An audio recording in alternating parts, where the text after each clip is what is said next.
The first thing I noticed was the cashier's hand on my wrist. Not rough or rude.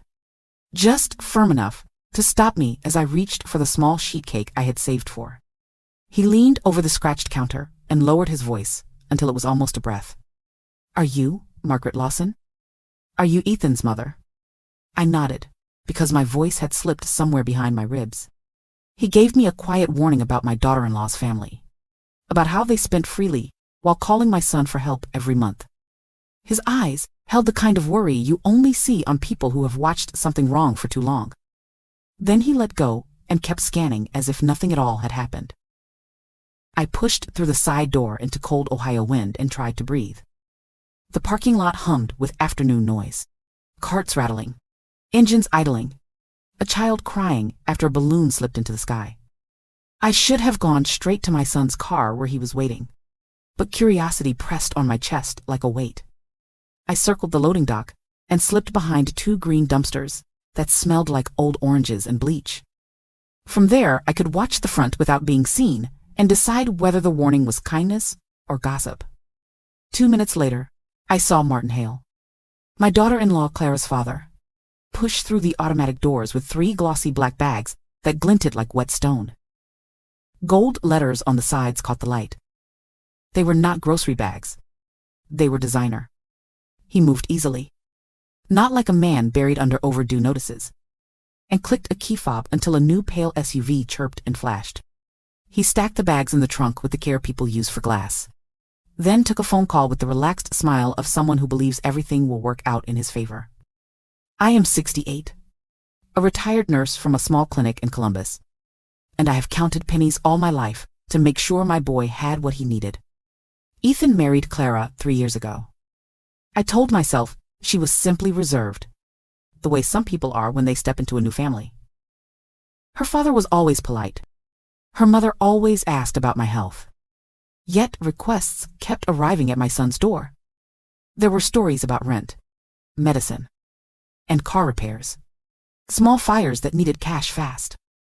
Ethan hates to see anyone struggle. So do I. Now the cashier's whisper circled my head and refused to unclench. Maybe it was nothing. Maybe it was jealousy. Or maybe I had trained myself for decades to ignore alarms because peace felt safer than questions. I stayed there until my legs cramped, watching and listening, promising I would not accuse anyone until I saw enough truth, like a pulse under a blanket, was beating somewhere close. All I had to do was find it. On the ride over, Ethan asked if the cake had been heavy to carry. I forced a smile and said it was fine. But my mind kept circling back to the cashier's whisper and the sight of Martin's gleaming SUV. My son drove us toward Clara's neighborhood, humming faintly, unaware that his wife's family had just been painted in a very different light. I kept glancing at him, wondering how many hours of overtime he had worked this month to cover another one of their emergencies. As the houses slipped past the window, I thought of all the little moments I had brushed aside. There was the afternoon. Clara called me in tears, saying her father's medication cost too much. I had pulled $60 from my grocery envelope and dropped it in their mailbox that night. The next morning, while waiting for the bus, I saw Martin drive past in a crisp suit and polished shoes that looked nothing like the image of a man weighed down by illness. I had told myself maybe it was borrowed or a gift. I did not want to think badly of family. Another time, Clara stopped by my apartment and casually mentioned a dinner she and Ethan had attended at a steakhouse in downtown Columbus. The kind where one plate costs more than my entire week of groceries.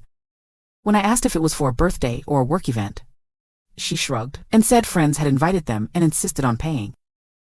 Later, scrolling through photos on my phone, I stumbled on her social media post from the same evening. She had written, "Treating Dad the way he deserves," with a photo of Martin holding up a glass of wine. My heart had pinched at the sight, but I told myself it must have been an old picture. Now, crouched behind dumpsters, replaying the cashier's words, those small contradictions stacked up like bricks in a wall. How many times had I ignored the details because I wanted harmony for my son's marriage? The new curtains in their living room, the watch on Martin's wrist, The string of pearl earrings Clara claimed were fake. Each memory returned with sharp edges. I could no longer smooth away. Martin finished his call, slipped the phone into his jacket, and walked back toward the store as if nothing unusual had happened. But the sight of those glossy bags disappearing into the trunk of that SUV was burned into me. The cashier had been right about at least one thing. Something about this family story did not add up. And if I wanted to protect Ethan, I would have to keep watching, no matter how much it hurt to discover the truth. The following Saturday, I told Ethan I wanted to visit the farmer's market on High Street. He offered to drive me, but I insisted I would take the bus. What I really wanted was space to follow my own plan. The image of Martin slipping into that shiny SUV had rooted itself deep in my mind.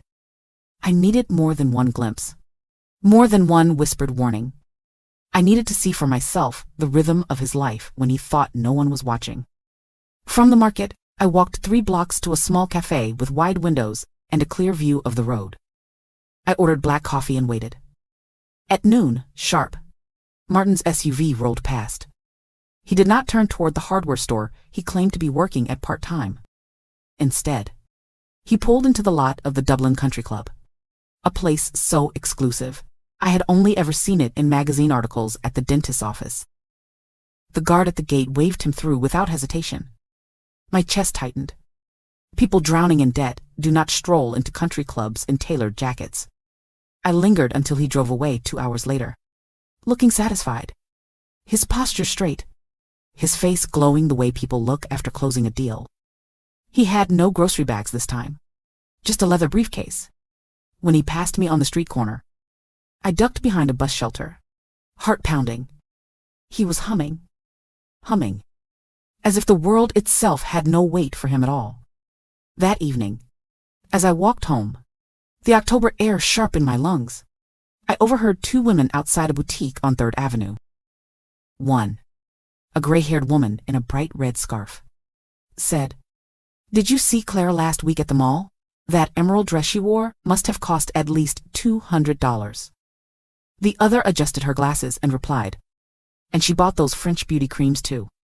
My granddaughter works there and says Clara is one of their best customers." I slowed my pace, ears straining. These were not women gossiping idly. Their voices carried the irritation of neighbors who had seen too much. I hurried the last few blocks to my apartment, my pulse fast. The picture was getting clearer. Clara's family begged Ethan for rent money, claimed unpaid bills and overdue medicine, but still they glided through boutiques, salons, and country clubs like royalty in disguise. My son's overtime hours, his exhaustion, the gray shadows under his eyes, he was paying for their theater. I pressed my hand against the cool metal railing outside my building and made a silent vow. I would no longer silence my instincts. Whatever truth was hiding in plain sight, I was going to pull it into the light, no matter how much it hurt. Would you like me to move straight into part 4, the family visit, 480 words, where Margaret finally steps into Clara's parents' home and sees the contradictions up close? The invitation came 2 weeks later. Clara called Ethan on a Thursday evening, her voice sugary over speakerphone. She said her parents wanted us over for Sunday lunch. Nothing fancy, just a family meal. Ethan lit up like a boy asked to his first dance. I forced a smile, though my stomach knotted. I had been gathering suspicions like dry twigs, and I knew this visit might be the spark that set them ablaze. On Sunday, Ethan drove us out of Columbus to a quiet neighborhood in Dublin. The lawns were manicured, leaves raked into perfect piles, porches swept clean. Hardly the setting of people who struggled to pay bills.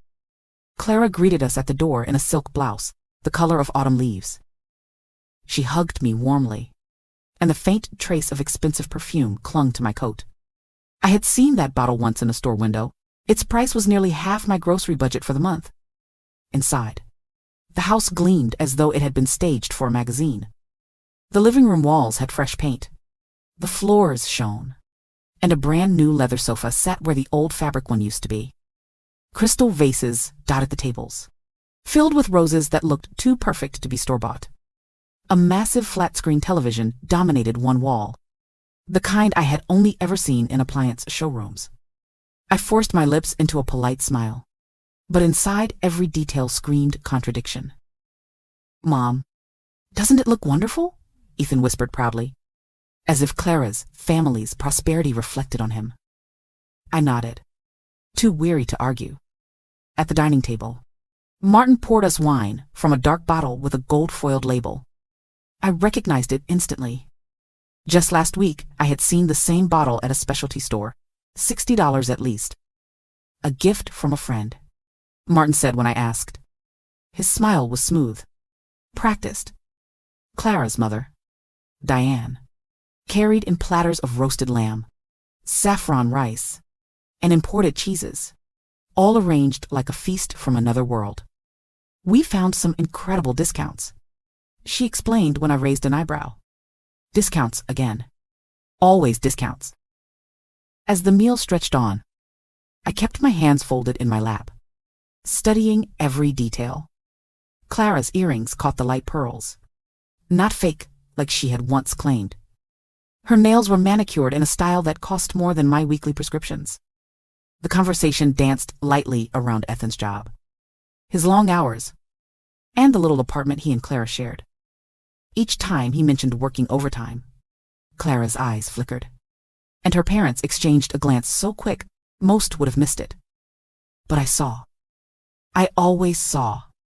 Halfway through dessert, a neighbor dropped by with a bottle of champagne. He greeted Martin with the respect one shows to someone of influence, not desperation. My fork froze midway to my mouth.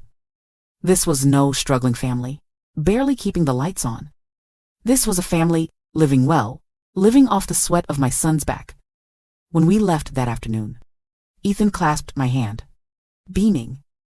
"See, Mom, they're doing their best. Aren't they wonderful?" I squeezed his fingers and forced a smile. But my chest ached. He could not see the truth yet. But I could. And I knew the day was coming when his illusions would shatter. 3 nights after that Sunday lunch, I sat at my kitchen table counting out coins for my prescriptions when my phone buzzed. The number was unfamiliar. I hesitated, then opened the message. It was a photo of a grocery receipt dated just 2 days earlier. The total read $572.86. The list included imported seafood, French cheeses, and 2 bottles of champagne at $90 each. At the bottom, the name printed clearly, Martin Hale. Beneath the image, the sender had typed, "Mrs. Tend. Lawson, I thought you should see this." My throat went dry. I recognized the number it belonged to, the cashier who had warned me. I stared at the glowing screen, my heart thudding. This was no rumor. This was proof, black and white, undeniable. The same Martin who had smiled at me over roasted lamb and stories of hardship was buying champagne like water. The next day, another message came. A receipt for nearly $600. Dated the same week, Clara had called Ethan, sobbing about overdue rent. My stomach clenched. Each line item felt like a betrayal.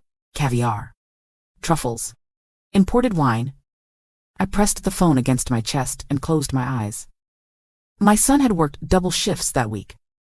He had skipped dinners with friends, had come home with circles under his eyes, while Clara's family filled their cabinets with luxury, as if fate wanted to seal the truth. That evening, my landline rang. The voice on the other end was a woman I barely knew, Mrs. Delaney, who lived down the block from Clara's parents. She said she had gotten my number from a mutual acquaintance. Her voice shook with anger. "Mrs. Lawson, you deserve to know. Last weekend, they threw a birthday party for Martin. Catered. Hundreds of guests. They had professional chefs, imported wines, even an ice sculpture. People were whispering it must have cost thousands. Yet your son told my daughter they were struggling with hospital bills." I listened, hardly able to breathe. Each word landed like a hammer on glass. The illusion I had tried to keep for Ethan shattered piece by piece. They weren't merely stretching the truth. They had built an entire theater of lies, scripted down to the last excuse. That night, Ethan stopped by after work. He looked exhausted, shoulders heavy from the long hours.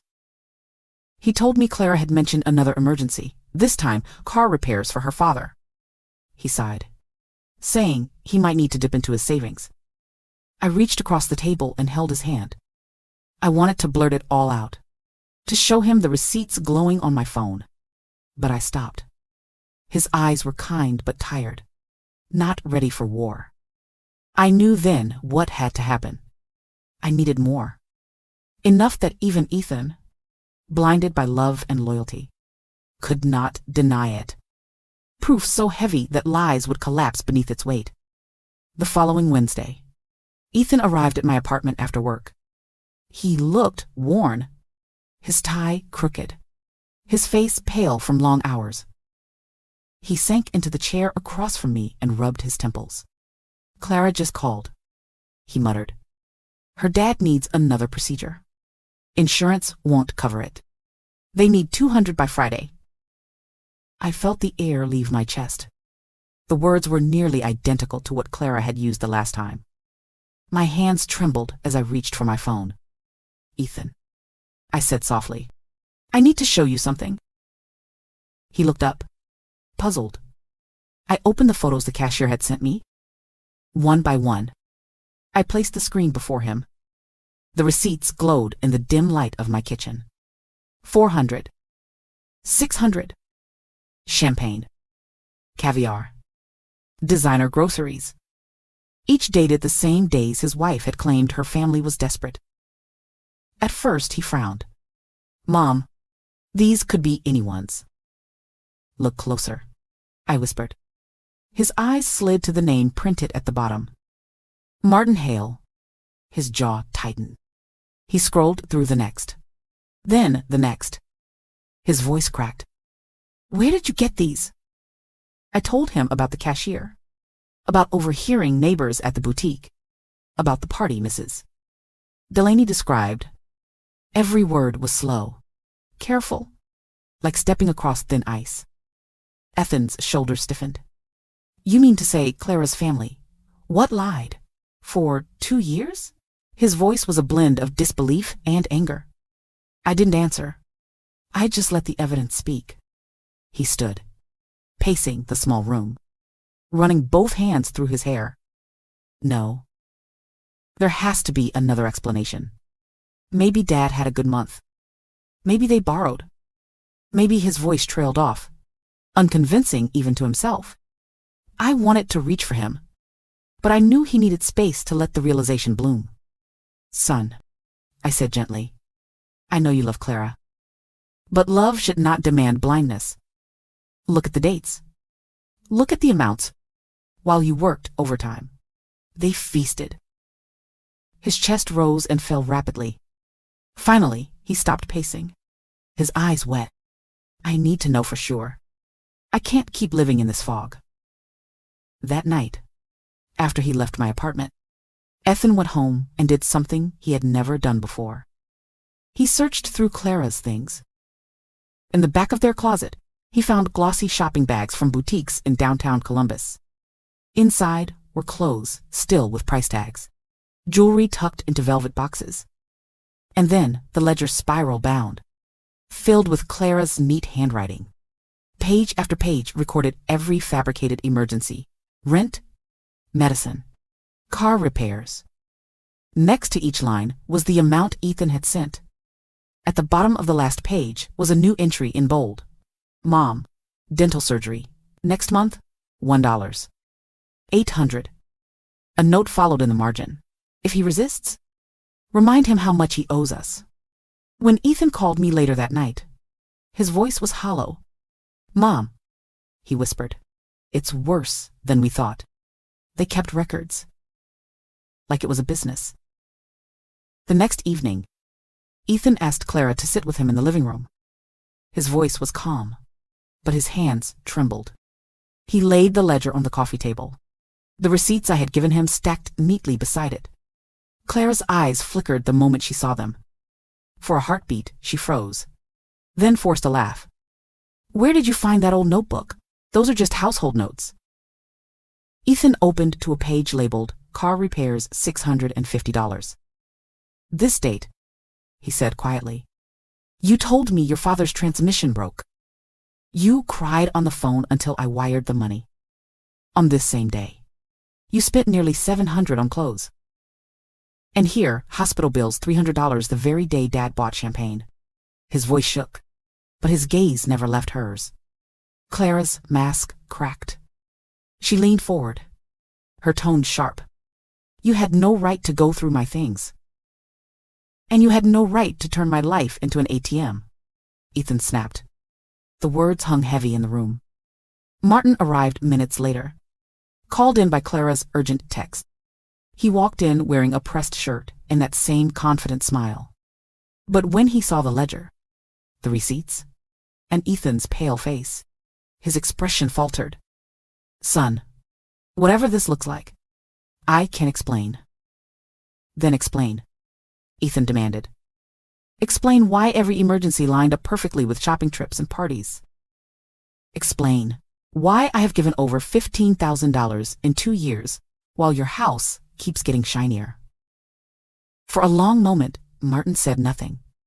Then, with a sigh, he lowered himself into a chair. His tone changed, colder now, almost businesslike. Because you made it easy. You wanted to be the hero. And we needed help. It was never personal, just practical. Clara's head whipped toward him. Dad, stop. But Ethan had heard enough. Not personal, he repeated, his voice breaking. I gave up nights of sleep, worked overtime, skipped vacations, because I thought you were drowning. I thought I was saving my family. Clara's veneer finally shattered. Fine, she spat, tears streaking her mascara. Yes, we lied. We knew you'd always say yes. My father told me from the start, you were perfect, because you can't say no. You believed every word, and we lived better for it. Why should I apologize for being smarter than you? Ethan felt the ground shift beneath him. The woman he had married, the family he had trusted, had never seen him as a partner or a son-in-law, only as a vein to tap, again and again, until nothing was left. He stood, his voice firm, though his heart was breaking. This marriage is over. I will not live as your victim one more day. That night, Ethan packed a single duffel bag and left his apartment. Clara followed him to the door, her sobs loud enough to rattle the neighbor's walls. But her words were poisoned with fury. You will regret this. Ethan, you'll never find someone who gives you what I do. He paused only long enough to answer. I already regret ever believing you. Then he walked out into the cold Ohio night, the ledger still under his arm like a piece of evidence too heavy to drop. The days that followed blurred into court filings, consultations with lawyers, and long silences where Ethan tried to piece together the ruins of his trust. Clara fought back at first, insisting the receipts were forged, the ledger misunderstood. But Martin's careless admission and the photographs I held made her defense crumble. By the time the divorce proceedings began, their tactics had shifted from denial to desperation. They begged, they bargained, they promised to return every cent. Ethan never looked back. When the lawyers tallied everything, the total siphoned from him reached just over $20,000. That number felt like a blade twisting in his chest. It represented months of lost sleep, years of overtime, and countless sacrifices he could never reclaim. Yet, as painful as the sum was, the real wound was knowing his kindness had been calculated against him, transformed into someone else's luxury.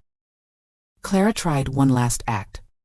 She arrived at my apartment unannounced one afternoon, wearing plain clothes and no makeup, her voice trembling as she pleaded, Adeline, please, talk to Ethan. Tell him not to hate me. I was desperate. I met her gaze, calm and steady. Desperation does not throw champagne parties. Clara, Desperation does not wear silk and pearls while begging for rent money. You were not desperate. You were entitled. She left with no more tears.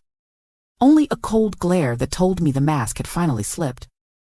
Ethan moved into a small apartment near his job. The walls were bare. The furniture simple. But there was a strange relief in the emptiness. No more lies waiting at the door. No more crises manufactured out of thin air. He came to me often for dinner, and though his eyes carried shadows, I could see light returning. Months later, the divorce was finalized. Clara vanished from Columbus with her parents. Their departure hushed and hurried. Neighbors whispered about debt collectors and unpaid vendors, but I no longer cared. What mattered was that Ethan was free. One evening, as we shared stew at my kitchen table, he took my hand and said, "Mom, I should feel broken, but I feel lighter. They stole my money, but you saved my life." His words filled me with both sorrow and pride. He had been burned, but he was stronger for surviving. The story did not end with the loss. It ended with the beginning, my son stepping forward, scarred but unshackled, ready to rebuild a life no one could counterfeit again. When I look back on everything, I realized the greatest pain was not the money lost, but the trust betrayed. My son believed he was helping family, but in truth, he was being used. And I, as his mother, had to find the courage to show him what he could not yet see. It taught me that generosity without wisdom becomes a doorway for manipulation. Love should never demand blindness, and true family never hides behind lies. By speaking up, I may have broken his heart, but I also saved him from years more of deception. Now he walks with clearer eyes, and I feel proud knowing we faced the truth together. What about you? What lesson do you take from this story? And which city are you watching from right now? Share your thoughts. I read every single one.